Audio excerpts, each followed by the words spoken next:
Y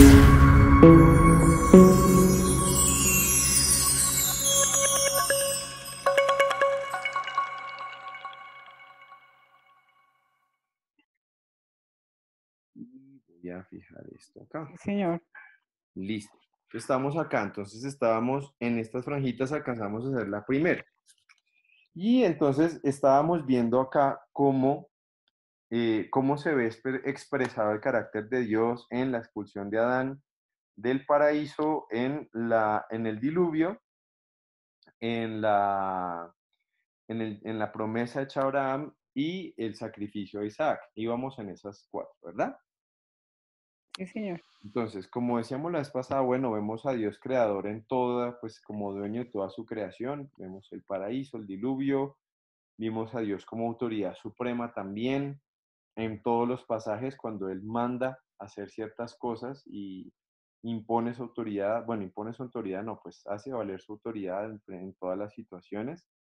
Actúa como juez justo frente a Adán y frente a la generación de Noé, protector misericordioso, que también lo vemos ahí en esos episodios, de la manera en que Dios pues, sacrificó ciertos animales para vestir a Adán, cuando dio espacio a las personas para que entraran en el arca, cuando salvó a Isaac, entre otras. Espíritu omnipresente, pues sabemos que Él está en todos lados. Aquel que todo lo sabe, también lo sabemos. Ah, y ahí, ahí habíamos hablado de una pregunta, ¿no? Aquel que todo lo sabe, que habíamos hablado, Sí, bueno, señor. del propósito de las pruebas, ¿no? Y de la manera en que las pruebas amplían nuestra visión acerca acerca del mundo, acerca de Dios, acerca de las cosas que podemos vivir con Él. Entonces,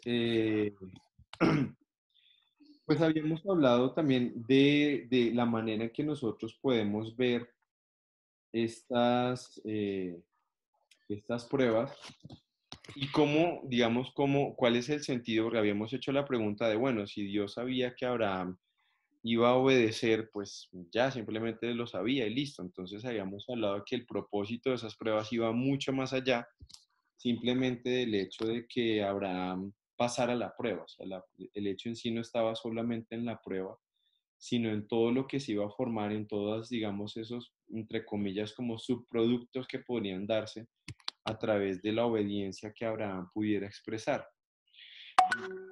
Entonces, esa parte pues me pareció muy interesante, más en el momento en que estamos acá en mi casa, pues ha sido un punto de reflexión muy interesante en cuanto a, bueno, de qué manera podemos ver la voluntad de Dios en medio de de todas estas cosas que estamos viviendo. Es muy interesante. No sé si alguno de mis hermanos tenga alguna apreciación o haya meditado en algo acerca de este punto.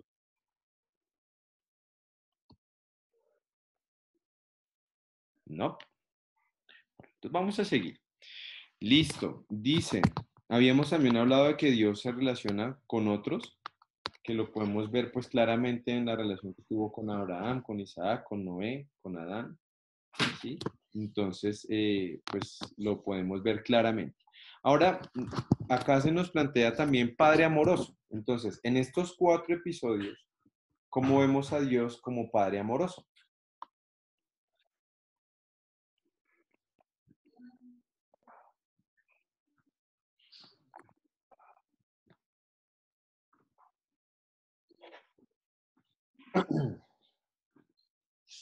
Tranquilo, yo sé que lo están meditando, no se afanen.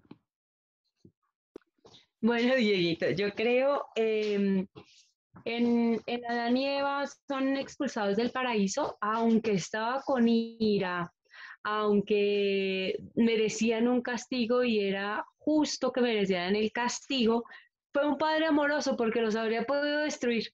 Ahora voy a decir, chao, ¿sí? Les dio la oportunidad de vivir en otro lugar, pues sí, que con ciertas condiciones, lo que sea, pero se muestra su amor en medio de todas las circunstancias y el pecado que ellos cometieron.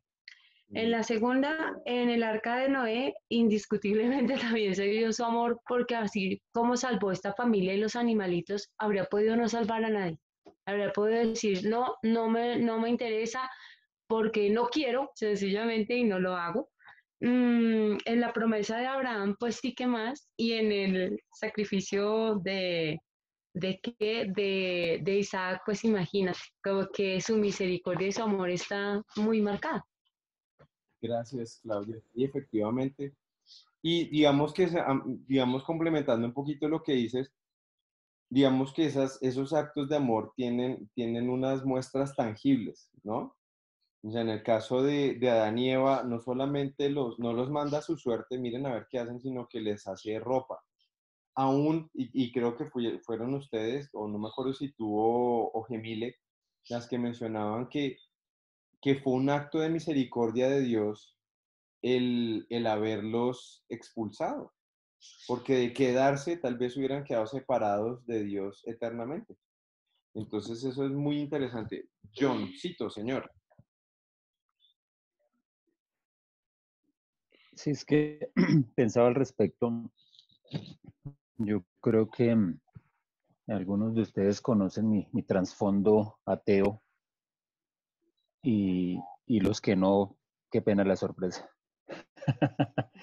Pero, pero yo vengo de ese trasfondo y yo siempre tuve un conflicto con los cristianos porque yo les hacía una pregunta que casi nunca me sabían responder, era porque yo les preguntaba, bueno, dicen que Dios es amor, pero si Dios es amor, ¿dónde lo puedo ver reflejado? Y me decían muchas cosas, pero realmente le daban vueltas al asunto, pero no, nunca llegaban al punto.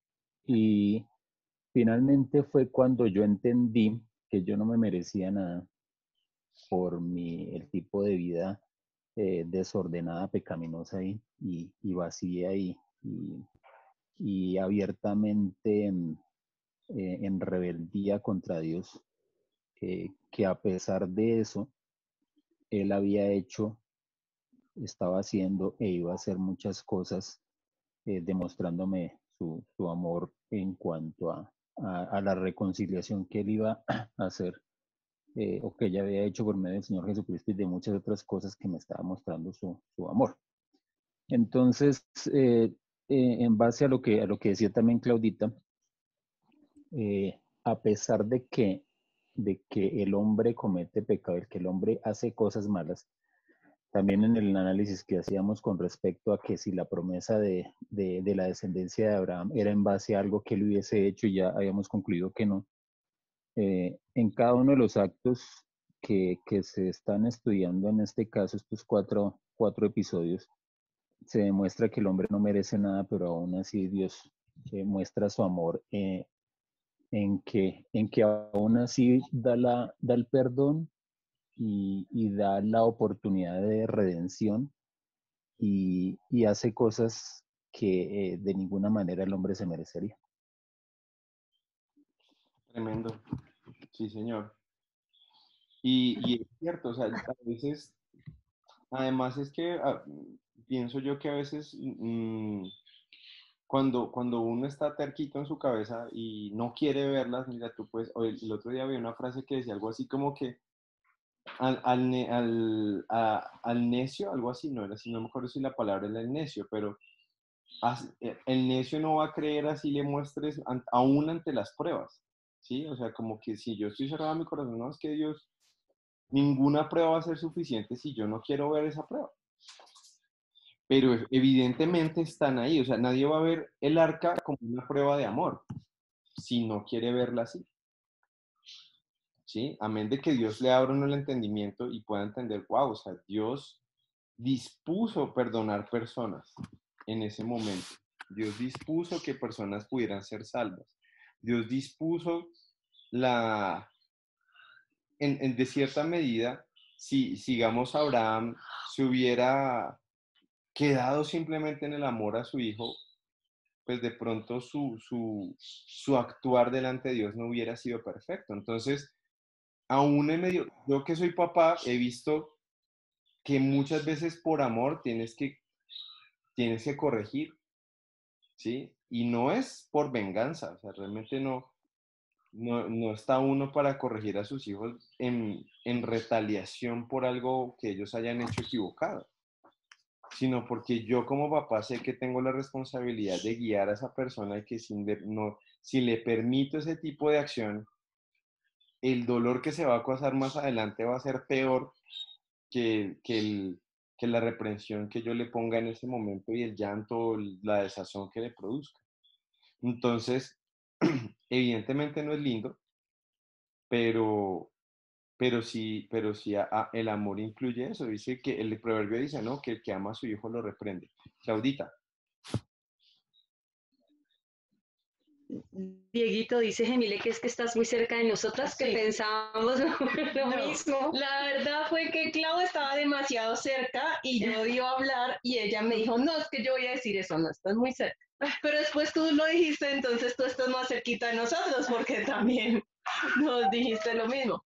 Sí, que el amor del Padre es tan grande, pues que nos reprende, ¿no? Y si no nos quisiera, pues no le importábamos y nos dejaba ahora sí es cierto que hacer lo que se nos diera la gana y a nuestra suerte y resulta que no, que el resultado sería nefasto al final. Es la muerte eterna, nada menos, ¿no? Ujú. Y ese dejarse hacer fuerte es el peor castigo. Creo que Sí, sí. De hecho, en alguna ocasión, en una de las predicaciones que alguna vez escuché a R.C. Sproul cuando hablaba acerca de la santidad de Dios y hablaba acerca de precisamente de cómo las personas decían que el libro que menos les gustaba entre el Nuevo y el Antiguo Testamento era el Antiguo Testamento porque se mostraba a Dios como un Dios malo. Valga, o sea, algunas personas lo piensan así.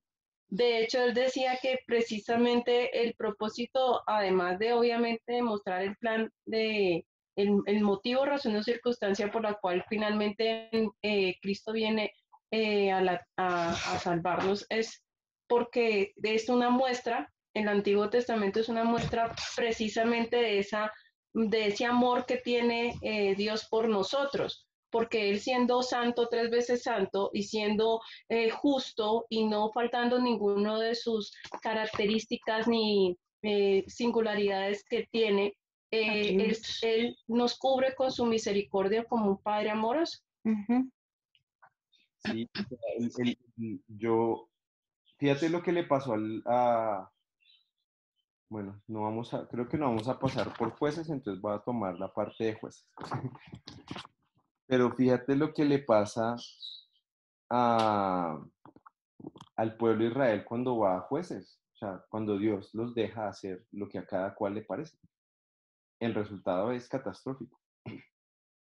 Y yo me temo que ahorita nuestra posmoderna sociedad vamos para eso, o sea, el resultado es muy terrible.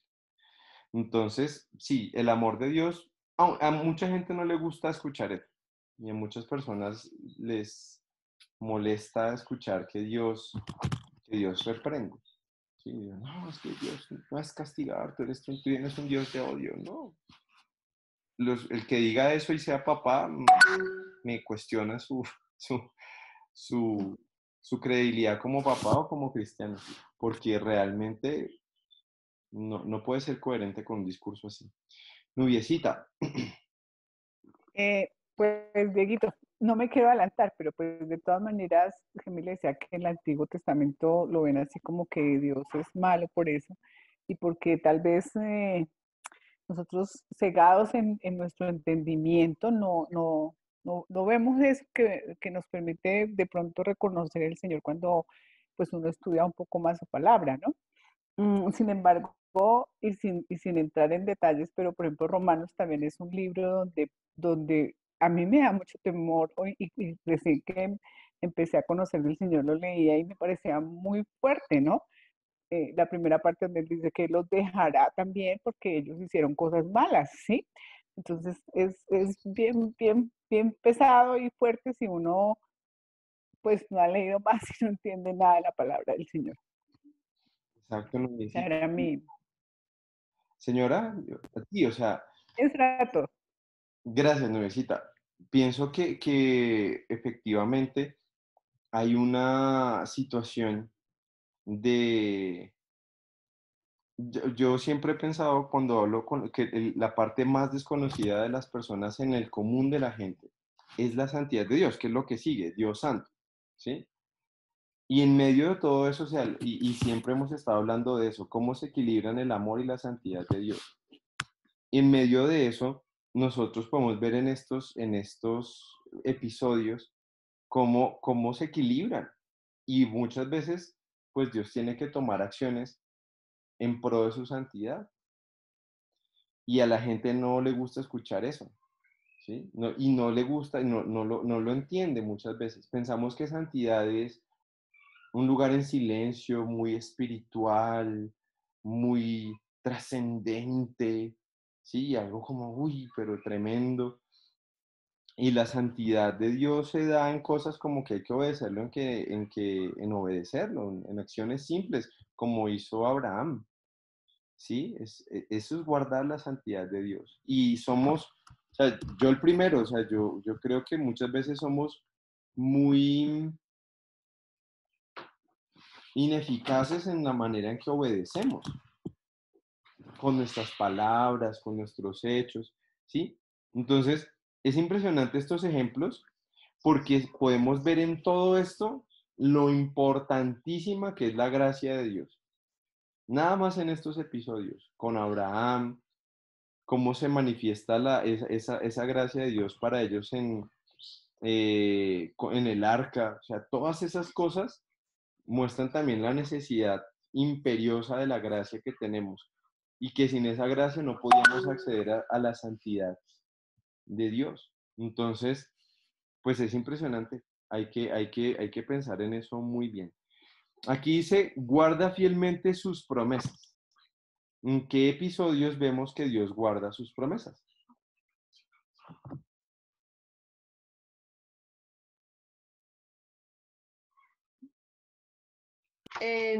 Mira, estos son los cuatro. Sí, en el Adán y Eva, el guarda sus promesas, pues es que eso va como ligado de lo otro. Me explico. Cuando dijo a Adán y a Eva, él les dio la orden y les dijo que si comían del árbol, pues, pues iban a morir, pues les cumplió, ¿sí? Pero sin embargo, él también dijo que ellos iban a multiplicar la tierra y a vivir de ella, y eso es una promesa, finalmente que Dios no les quitó el sustento, solamente que lo iban a hacer de manera forzada. Entonces pienso que ahí hay una promesa, la promesa del hecho de que de la simiente de la mujer iban a ser quien va a acabar con la simiente de la serpiente. Pues eso significa que es una promesa que desde el inicio, desde que cayó el hombre, Dios puso para nosotros. En el arca de Noé, pues sigue siendo la promesa de salvarnos, de redimirnos que continúa con Noé. Y la promesa la hizo, por ejemplo, cuando puso el arco en el cielo, de que no iba a volver a destruir la tierra con agua. Con Abraham, pues que casi toda la historia de Abraham es una historia de muchas promesas que todas ha cumplido o cumplió más adelante, ¿sí? Desde que de él se vendría una gran nación y de que su simiente también iba a continuar, la simiente que finalmente más adelante veremos qué va a pasar después con Isaías. Ujú. Eh, y cómo iban a ser benditas las naciones de la tierra de su descendencia. Entonces significa, es todo, cada uno de los capítulos que hemos visto es un sinnúmero de promesas de Dios para con el hombre y para con la humanidad. Gracias, excelente. John, señor. Pues Gemile no dejó mucho espacio para reflexionar, muy completa su exposición, pero no, solamente una acotación que me parecía interesante, que los dos primeros acontecimientos nos hablan de las promesas en las cuales Dios mantiene su santidad, ¿no? Y las otras dos promesas también son promesas que muestran su bondad. A lo que hoy es que tanto uno como lo otro, porque pienso que desafortunadamente digamos, tal vez no en nuestro medio, pero en un medio cristiano en general siempre se enfoca en las promesas de bendición, pero no en las promesas de disciplina. Y las dos son promesas y eso hace también que lo que dice la palabra, que el principio de la sabiduría es el temor de Dios. Ujú. Gracias, Johncito. Sí, señor. Y me parece muy chévere eso porque también hay como un entendimiento más amplio de las promesas. Sí, o sea, una promesa de Dios, ¿qué nos revela? Pues que Dios cumple su palabra, pero su palabra no se circunscribe solamente a los voy a bendecir, como bien lo ha dicho Johncito.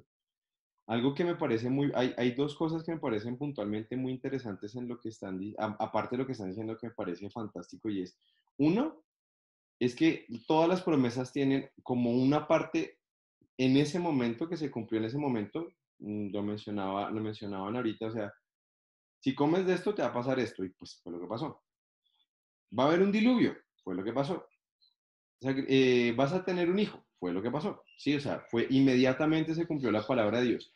Pero esas promesas finalmente tenían una proyección no solamente para esa persona en ese momento, sino que iban a tener una incidencia en todo el futuro y en todo el desarrollo de la historia de la esperanza. Entonces, eso es algo que nos da un entendimiento un poco más amplio. Y de la segunda cosa que decía yo, que me parece muy interesante también, es que debemos entender, cuando uno habla de promesas, uno debe entender también a quién se le está hablando, qué se le está prometiendo y qué tengo que ver yo con eso. ¿Sí? O sea, yo no tengo nada que ver con la promesa que se le hizo directamente a Noé. No porque a mí no me cayó el diluvio ni nada de esas cosas. Pero sí soy beneficiario de que Dios haya cumplido su promesa a través de Noé, porque de alguna manera pues todos somos descendientes de él. Entonces, todas esas promesas, o sea, cuando yo entiendo mi posición frente a esas promesas, pues entonces no voy a andar creyendo cosas que la Biblia no está diciendo, ¿sí? Entonces, y me parece muy chévere lo que dice Johncito, porque no hay, digamos que no, a veces he escuchado personas en otras iglesias, no, es verdad que en otras iglesias, acá casi no, pero hay personas que cogen todo como si fuera una promesa para ellos y de bendición para ellos, y lo que regularmente implica bienestar, ¿sí?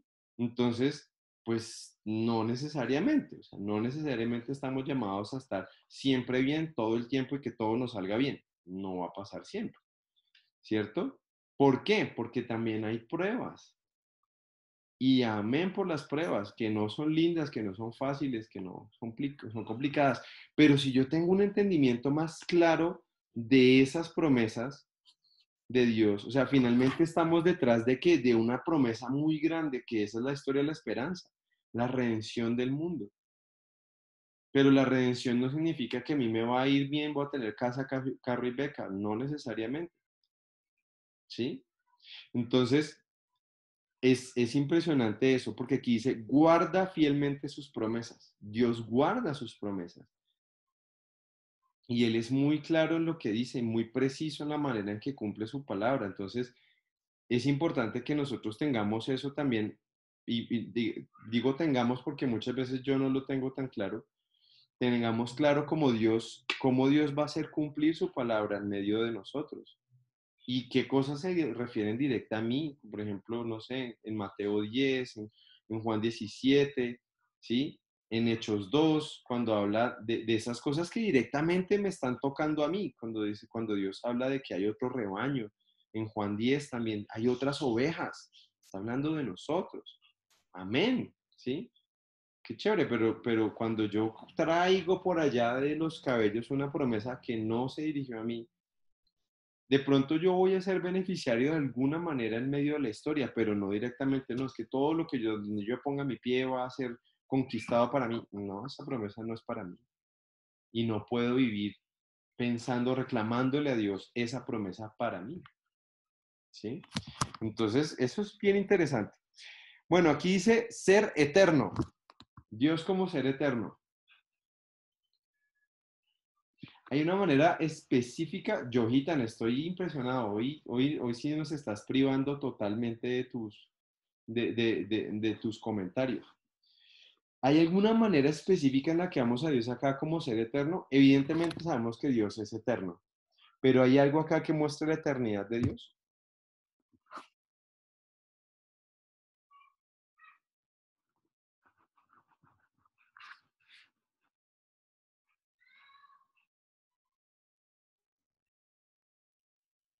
Bueno, por el silencio yo concuerdo.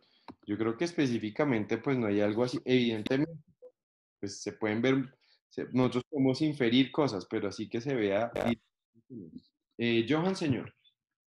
Es que no sé, disculpen, no estaba presente, acabo de llegar, pero Dios eterno, pues sí, en toda su palabra Él siempre se muestra como el único ser que trasciende el tiempo. Pero ¿ves acá específicamente en alguno de los episodios algo que se vea a Dios como un ser eterno? En el primero, ¿De qué manera, Jojita? pues que en el principio Dios creó los cielos y la tierra, o sea, Él estaba antes de crear los cielos y la tierra. Es que estamos hablando de estos cuatro. Ah, perdón. Tranquilo, Eh, no te afanes. no, ahí sí, me corchaste. No, tranquilo, estamos todos corchados, tranquilo, no pasa nada. Listo, legislador con autoridad. Autoridad de Dios. Sí, total. Ahí lo vemos con Adán y Eva cuando ejecutó la sentencia Claro, claro. que nos tiene a todos en la misma situación. Ujú, Con Noé también, porque pues finalmente ellos tuvieron una oportunidad, ese pueblo, ujú. pues no le creyeron a Noé cuando les dijo que iba a llover sobre la tierra y ejecutó su mandato. Y con Abraham, eh, pues no sé, en Abraham sí no sé. Pues yo tampoco lo veo como muy claro. Ahí, pero digamos que en los dos otros episodios claramente, o sea, Dios da una orden, no se cumple, ejecuta la ley. Acá aparece redentor que perdona.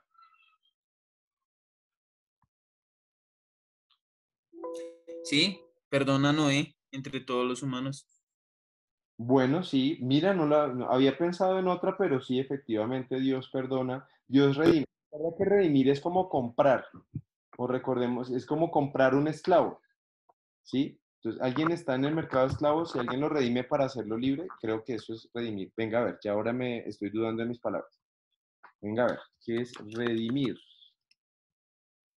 Redimir, librar a una persona de una obligación, de un dolor, de una situación penosa, conseguir la libertad de una persona, sacarle la esclavitud. Sí, estoy bien. Entonces, digamos que Dios, de alguna forma, al hacer que Noé construyera el arca, pues lo libró del diluvio, lo redimió. ¿Hay alguien más que haya sido redimido en estos episodios? Isaac, ¿Cómo, Josuecito? cuando lo Josuecito. estaban sacrificando, ahí básicamente Dios detuvo a Abraham. Entonces, sí, ahí. Lo libró de esa muerte. Sí, señor, muy bien. Entonces Dios redimió a Isaac. Incluso yo creo que Adán y Eva también fueron redimidos en el sentido de que no les libró de la muerte eterna. ¿Sí? En medio de eso también Dios permitió eso para esa pareja. Entonces, pienso que Dios. Ay, Perdón, señora. perdón, Dieguito. De hecho, el primer sacrificio que se dio es precisamente para cubrir la desnudez de Adán y Eva. Entonces, ese es el primer acto redentor que hay. Mira qué interesante eso. Y digamos que eso cobra mucho sentido cuando uno entiende que uno es el que necesita ser redimido. En estos días hablábamos con los niños acerca del agradecimiento y hablábamos del ejemplo en la parábola, un paréntesis de la escuela dominical, de cuando Jesús les habla de Simón y de la mujer pecadora, que Simón era un fariseo. y hablábamos como, bueno, o sea, Simón, la diferencia entre los dos era que Simón no se daba cuenta que él también era un pecador y por eso él veía a la otra como si fuera una inmunda pecadora, pero él también era un pecador y no se había arrepentido. Y por eso Jesús le dice, mira, tú me tratas de esta manera y esta mujer me trata de esta manera porque ella entiende su relación con el pecado y tú no. Pues no le dice obviamente en esas palabras, pero yo entiendo eso. Simón Pedro, ¿sí? No, Simón un fariseo. Ahorita te busco la cita y te la envío para que la veas. Ese fue el ejemplo de ayer de la escuela dominical. Bueno, cierro paréntesis. Entonces, y finalmente revelador de la verdad. ¿Vemos acá a Dios como revelador de la verdad en algún episodio? Sí. Señor Yojita. Ahora le reveló a Abraham que iba a ser padre de muchas naciones y le reveló a Noé también su plan para exterminar el mundo por primera vez. Tremendo, ¿no? Para exterminar el mal. Sí, sí, eso es verdad. Y Dios siempre va a hablar con la verdad. Parte del hecho de que Él sea santo, que guarde su palabra, pues también está en el hecho de que finalmente Dios, pues, cumpla lo que dice. Él habla con la verdad y muestra esa verdad a quien está dispuesto a escucharla. Entonces, eso es bien interesante. ¿Alguien tiene algún otro comentario acerca de esto?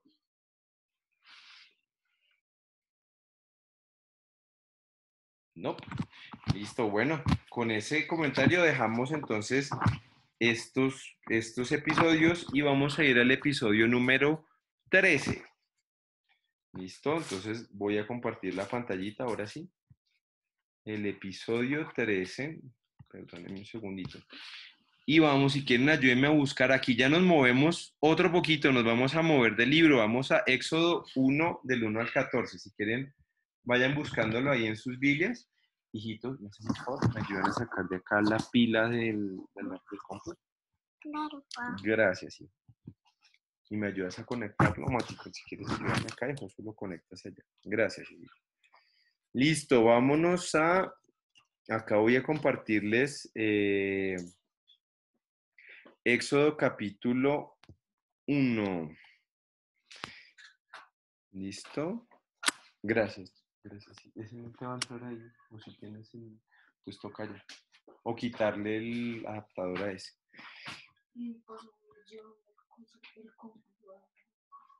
Bueno, eso. Listo. Entonces acá ya pueden ver la pantallita, ¿verdad?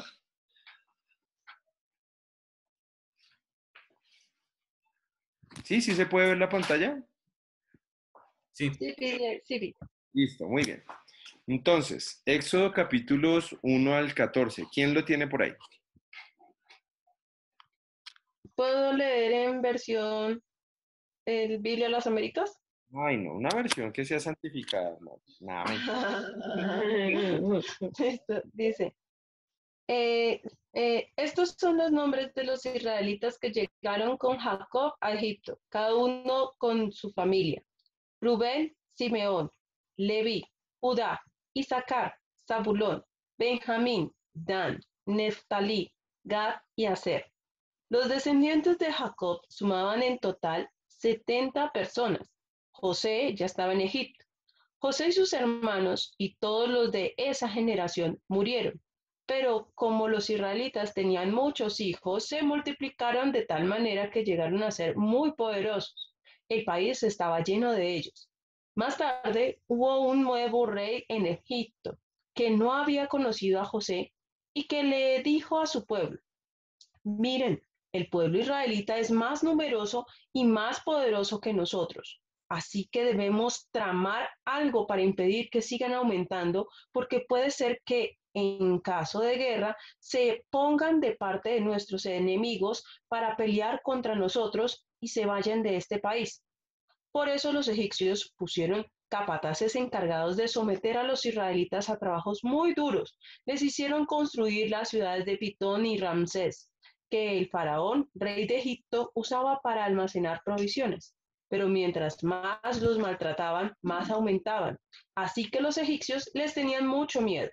Los egipcios esclavizaron cruelmente a los israelitas. Les amargaron la vida sometiéndolos al rudo trabajo de preparar lodo y hacer adobes y de atender a todos los trabajos del campo. En todo esto, los israelitas eran tratados con crueldad. Tremendo. A mí esa, gracias, muchas gracias. Perdón, es que pena, esta versión que leí, accidentalmente oprimí la Dios habla hoy. Discúlpenme. Ah, tranquila, no pasa nada. Listo. Me parece muy interesante lo que dices acá. Hay muchas cosas. Recuerden que estamos buscando una persona, estamos buscando el cumplimiento de la palabra de Dios dado en una persona. Entonces acá nos está dando la escritura, el estudio nos está dando el contexto en el que va a llegar esta persona. Entonces es una persona que, que viene, es como heredero de todas las promesas de los 12 hijos de Jacob, de las tribus de Israel, ¿sí? Llegan acá, que se empiezan a multiplicar. Entonces aquí ya empezamos a ver ese cumplimiento de la promesa de Dios frente a la multiplicación del pueblo de Israel, que ya dejan de ser una familia y se empiezan a volver un pueblo dentro de Israel, ¿sí? Además de eso, dice acá, todas las personas que nacieron a Jacob fueron 70 y José estaba en Egipto.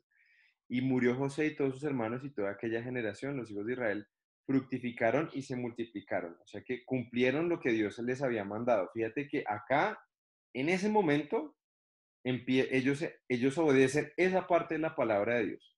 Fueron aumentados y fortalecidos en extremo. Dios empieza a cumplir su promesa de acerca de la familia de Abraham, los lleva a Egipto y en Egipto se multiplican, que esta es una de las partes importantes de la promesa de Abraham, de Dios a Abraham, ¿sí? Que ellos se multiplicaron y tuvieron una tierra, pero esa tierra no era Egipto. Entonces ahí puede que estén de paso, ¿sí? Ahora dice acá, también en la escritura menciona, dice aquí, el pueblo de Israel, me llama la atención, bueno, ¿qué les llama la atención de estas con respecto a lo que estamos buscando? Estamos buscando los cumplimientos de las promesas de Dios, de acuerdo a la persona que va a redimir el pueblo, la persona que va a redimir la humanidad. Entonces, ¿qué les llama la atención?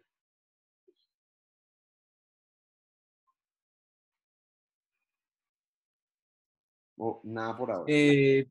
Pues una cosa es lo que me llama la atención es que a pesar de que murieron José y toda su generación, como dice en la Biblia, que fueron los que, digamos que en cierta manera también ayudaron al que pueblo, o sea, fue a través de José que la nación de Egipto, como la nación de Israel, sobrevivieran, pero que a pesar de que ya murieron y que ya no son, digamos, como ¿cómo decirlo? Como una nación aliada a Egipto, siempre, nunca, o sea, y ser esclavos después, nunca, o sea, Egipto siempre le siguió temiendo a los israelitas por solamente el número en que eran. A pesar de tenerlos como esclavos, le temían al pueblo de Israel. Interesa, esa era la parte que yo iba a mencionar. Estás muy cerquita de aquí. Sí, a mí también me llamó mucho la atención eso, que hay dos, pero una cosa que dijiste, no sé si es lo que querías decir, pero me hizo pensar en que ellos, o sea, el pueblo de Israel, a pesar de estar en Egipto, no se volvió egipcio, ¿sí? Ellos no adoptaron esa cultura a pesar de estar ahí. Y eso es algo muy interesante. ¿Qué hubiera pasado? ¿Qué creen ustedes que pasaría si ellos hubieran adoptado las costumbres egipcias? Si todo el pueblo de Israel, ay, los egipcios han sido tan buenos con nosotros, venga, seamos egipcios. ¿Qué hubiera pasado?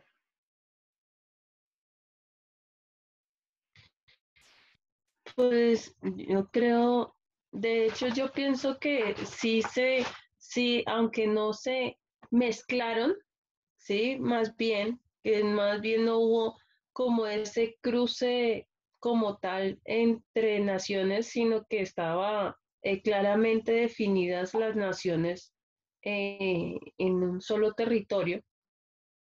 Eh, Creo yo que sí adquirieron algunas costumbres porque pues finalmente lo que nos cuenta el inicio del libro de Éxodo es que ellos se quedaron en un lugar donde básicamente no debían haberse quedado, porque si lo vemos, el motivo por el cual ellos llegaron a Egipto fue para pasar una situación de hambruna, o sea, era un tema temporal.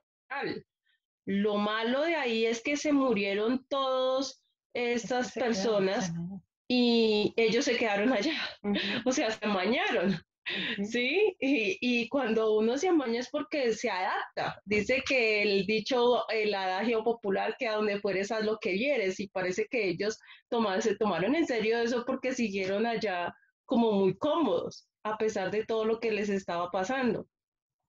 Mm, sí, sí, o sea, pienso que sí, pero discrepo en una cosa. Lo voy a poner con este ejemplo. O sea, yo creo pues que ellos en primer lugar eran nómadas, o sea, ellos no estaban asentados en la tierra de Canaán en ese momento. O sea, cuando ellos vivían en carpas, cuando Israel y José y ellos vivían en carpas, ellos no armaron un reino ahí, sino que vivían en carpas. Entonces, pues tener tu carpa en Canaán, donde no hay comida, a tener tu carpa en Gosen, donde sí hay comida y donde te va bien, pues pienso que actuaron como lo que eran. En ese momento eran más bien nómadas. Pero ellos no empezaron a adorar a Nut, ni a Hamut, ni a Ra. Ellos seguían con el Dios de Israel. A eso me refiero. O sea, sí, evidentemente que seguramente van a coger costumbres, pero o van a tomar cosas de esa cultura porque eso es inevitable en la cultura, en la humanidad, eso es inevitable. Pero hay una esencia que quedó ahí arraigada y muy fuerte. John sí te iba a decir algo.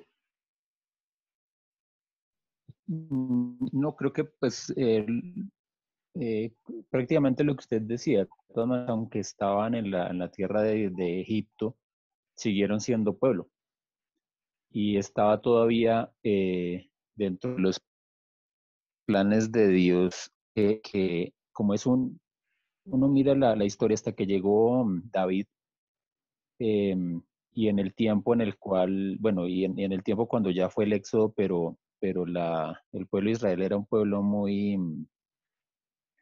digamos, muy frágil, porque ellos no eran de guerra, ellos cuando uno mira también, incluso cuando se enfrentaron más adelante, que pues la idea no es adelantarnos, pero cuando se enfrentaron los filisteos, pues, ¿qué eran los israelitas comparados con los filisteos? Entonces, el Dios salvaguardó en un imperio como el egipcio al pueblo de Israel, lo mantuvo de todas maneras como pueblo y en algún momento para poder movilizar toda esa cantidad de gente se necesitaba levantar un líder que también tenía que ser, eh, tener todo ese proceso que tuvo Moisés al interior de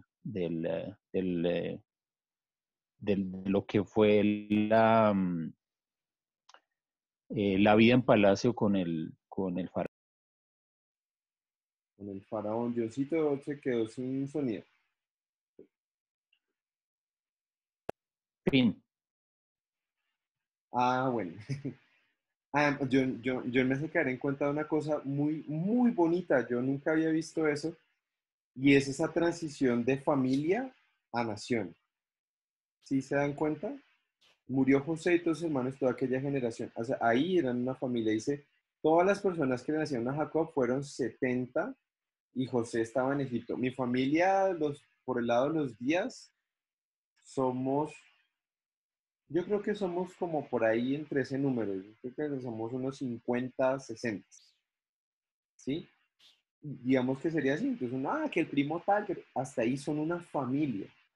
¿sí? Con una promesa. Ojo, porque esto es, aquí está, ese es como el germen de la promesa de Dios. No vamos a perder de vista eso. Murió José de todos sus hermanos, toda generación, y los hijos de Israel fructificaron, se multiplicaron, fueron aumentados, fortalecidos en extremo, y se llenó de ellos la tierra. Entre tanto se levantó sobre Egipto un nuevo rey.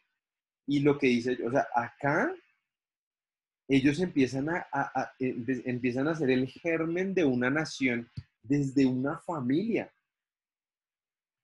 ¿sí? Yo lo pensaba ahorita en lo que es lo que es la colonización cultural hoy en día. ¿Cuáles son los colegios más caros en Colombia ahorita? En Bogotá. Que sean qué. De gomelos. Evidentemente, tienen que estar llenos de gomelos, Que pero sean bilingües, Que sean o bilingües, que tengan... campestres. campestres, ¿y por qué esa cosa del bilingüismo? Es más, ahora los venden plurilingües, multilingües, ¿sí? Ahora aprenden inglés, francés, pero principalmente inglés. ¿Por qué el inglés?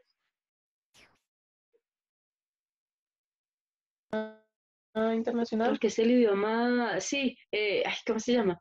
Universal en Ajá. este momento. Es el idioma Es el que universal. todo el mundo habla, supuestamente. Seguro, sí, el inglés habla, es el idioma, es el segundo idioma más hablado, está entre el primero idioma más hablado, pero luego está el mandarín. ¿Y por qué después aprende francés? ¿Sí se dan cuenta? Porque esa es la colonización cultural. Nosotros estamos, y tú vas pues, a esos colegios, recuerdo en especial uno que se llama El Camino Academy. Tú vas a ese colegio y parece que entraras en una película. Parece un colegio, allá todos hablan en inglés, en un perfecto inglés, y los colores de las paredes, los casilleros, las luces, todo es como en Estados Unidos, porque ellos quieren ser un colegio así. Ellos dicen, somos un colegio bilingüe, pero nuestra primera lengua es el inglés. Acá no hablas español. Y si hablas español, te multan. Porque ellos están vendiendo esa cultura. Y es un colegio cristiano, además. Un colegio de misioneros. ¿Sí? Pero fíjate lo pesada que es esa cultura. Y tú hablas con ellos y esos niños son gringos. No son colombianos. ¿Sí? Entonces, esa mixtura cultural que va desde el idioma, ¿sí? Esa situación cultural que va desde el idioma es interesantísima porque los países más poderosos hacen eso con los países menos poderosos. Ahora, es interesante la resolución que toma el rey de Egipto con esta nación que están haciendo delante de nuestros ojos, ¿sí? Entonces, en lugar de, no, venga, conquistémoslos, hagámoslos, vendámosles figuritas de Anubis, no, matémoslos, ¿sí? Es una resolución bastante fuerte. Se levantó en Egipto un rey que no conocía a José y dijo a su pueblo, ahora recuerden, el papel de José, que acá no estudiamos, pero el papel de José fue quedar como un príncipe. O sea, ese bienestar que heredó José a su familia no fue de gratis. José hizo una labor impresionante en favor de Egipto. Por eso es que aquí Moisés señala, este faraón no conocía a José. Entonces por eso trató a los israelitas como les dio la gana. Porque para él se volvió una amenaza, él se dio cuenta de lo que nosotros nos estamos dando cuenta. Bueno, yo me estoy dando cuenta, porque yo ya lo sabía. Esto se está volviendo una nación, se está volviendo un país en mi país. Es una amenaza, ¿sí? Entonces dice acá, mira lo que piensa el faraón. Seamos sabios para con él, para que no se multiplique, y acontezca que viniendo guerra, él también se una a nuestros enemigos y pelee contra nosotros y se vaya de la tierra. ¿Cuál era el problema del problema de los egipcios? Los egipcios tuvieron una gran fortuna. Dios los ubicó en una manera específica resulta que si tú miras hacia el norte de Israel, Siria y toda la media luna fértil, tú miras la historia y es un pueblo que acaba con otro pueblo, que acaba con otro pueblo, que luego viene otro pueblo más fuerte y lo acaba. Eso son guerras y guerras y guerras entre esos pueblos. A los egipcios no les pasó eso, porque como los egipcios estaban metidos en el Valle del Nilo y nadie sabía de ellos, duraron miles de años, duraron muchos años desarrollando su cultura calladitos. Y como tenían el Nilo que les permitía tener esta facilidad de la comida, no tenían que pelear por la comida porque ellos aprendieron a vivir con el Nilo, aprendieron a que el Nilo les daba en unas épocas y en otros no, y empezaron a regularse con eso. Entonces ellos no tenían problema de comida. Entonces, si uno no tiene resuelta la comida, ¿qué puede hacer? Pensar. Venga, ya tenemos tiempo para pensar. Entonces, ¿qué? Desarrollemos una supercultura. Y los egipcios hicieron cosas que al día de hoy nosotros decimos, wow, esto lo inventaron los egipcios.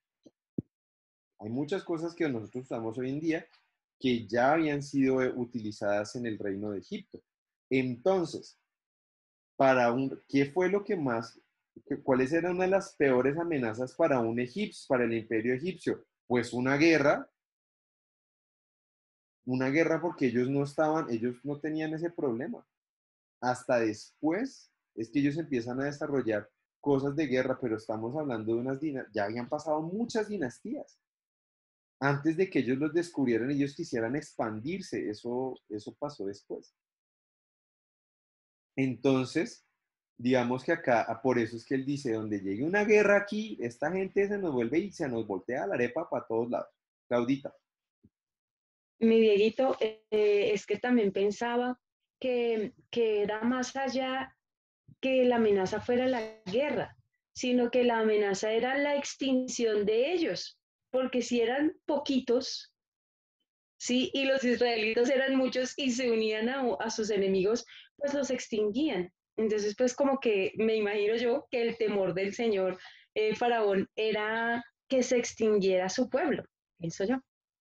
Bueno, yo no estoy tan seguro de esa parte porque ellos de todas formas, con toda la historia que tenían, eran muchos y había muchas ciudades. O sea, ellos se extendieron desde África hasta arriba, o sea, hasta el delta del Nilo, que son como una manito así, que está en la puntica de África, acá hay como una manito, ese es el delta del Nilo, y luego baja hacia el sur, como pasando por Etiopía y eso.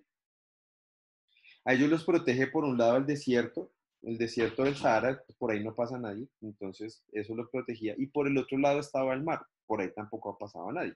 Por eso es que ellos tenían como esa facilidad. Y a lo largo del Nilo ellos empiezan a hacer muchas ciudades. Entonces, digamos que incluso, imagínate, ellos ya tenían ese concepto de ciudad antes de los griegos. Los griegos estaban pensando en eso más adelante. Pero entonces, digamos que el problema no era poblacional en ese sentido, pero sí era político. Porque fíjate que ellos no los ven a ellos como un enemigo inmediato. O sea, ellos no harían una guerra contra ellos y les ganarían. No, porque todavía eran poquitos. Pero donde ellos, si seguían creciendo a ese ritmo, se aliaran con alguno que entrara también por donde entraron ellos, por Canaán, ahí sí había un problema. Porque además ellos ya estaban dentro, ¿sí? Ellos ya estaban dentro del reino. Por eso eran una amenaza. Porque ellos ya, es como si te diera cáncer ahí dentro. O sea, una cosa es que venga un enemigo de afuera y tú lo mantengas en la frontera. Ellos tenían unas barreras naturales que los defendían. Pero si alguien los atacaba desde adentro, eso los hacía más vulnerables. ¿Sí? Entonces, de pronto, por eso sí creo que es más lo de la guerra, porque poblacionalmente, no, o sea, en la cantidad de gente creo que ellos tenían bastantes.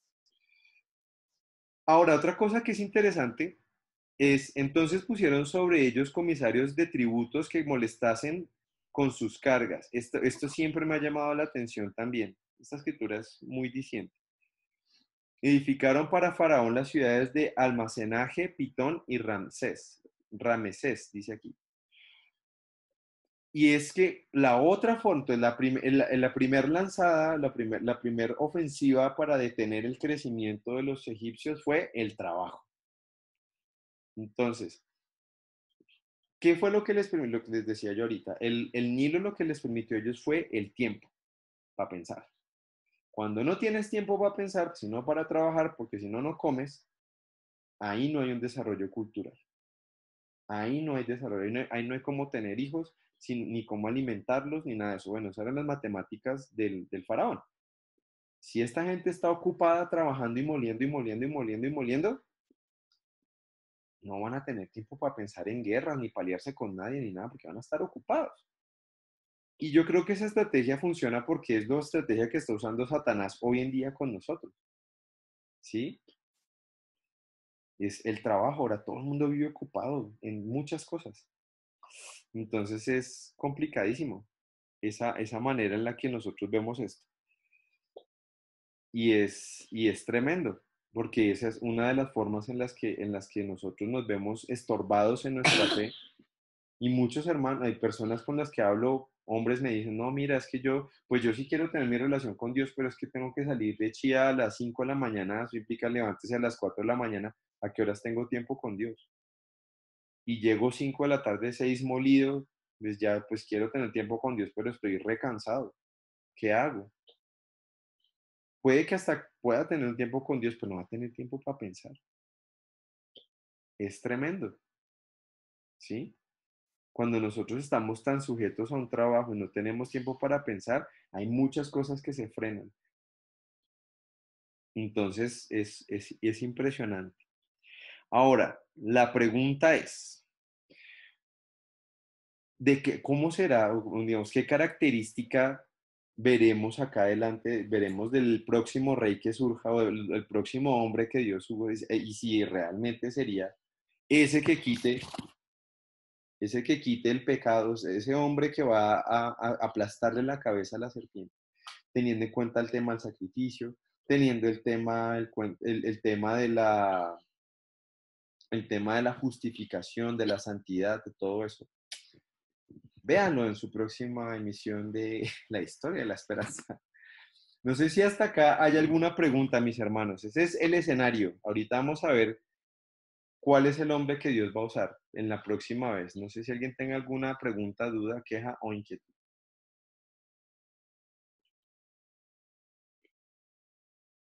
No, Dieguito, ninguna. Solo ¿No? agradecimientos. Qué Sí. clase tan interesante, de verdad. Muchas gracias. Bueno, gracias a Dios que hizo todo. Ujú. Ujú. Bueno, mis hermanos, pues entonces, bueno, oremos y vámonos. Orémonos y vámonos.